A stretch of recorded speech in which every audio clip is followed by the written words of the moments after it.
নমস্কার, বর্ণাঢ্য রান্নাঘর অ্যান্ড শর্টসে সবাইকে স্বাগত। আজকের রেসিপি মাছের মাথা দিয়ে মুগ ডাল।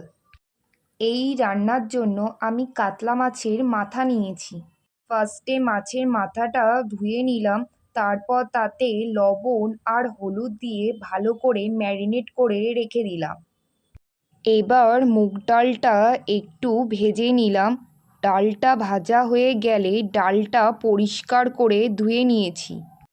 এবার মুগ ডালে লবণ আর লঙ্কা দিয়ে সেদ্ধ করতে বসিয়ে দিলাম।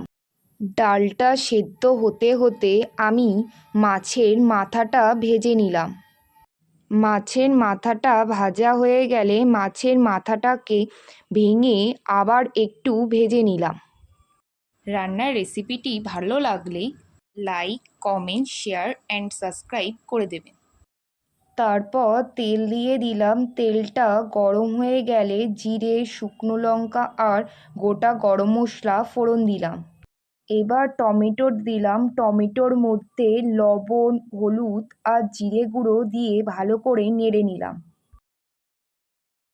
এবার মশলা থেকে তেল ছাড়তে শুরু করলে ভেঙে রাখা ভাজা মাছের মাথাটা দিয়ে দিই।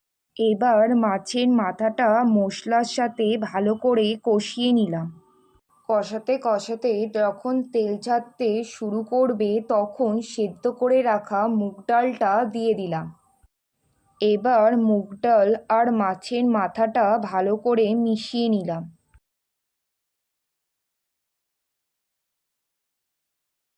এবার সামান্য চিনি দিয়ে দিলাম। এবার ডালটা ফুটে উঠলে গরম মশলা গুঁড়ো দিয়ে নামিয়ে নিলাম। তৈরি হয়ে গেল আজকের রেসিপি মাছের মাথা দিয়ে মুগ ডাল।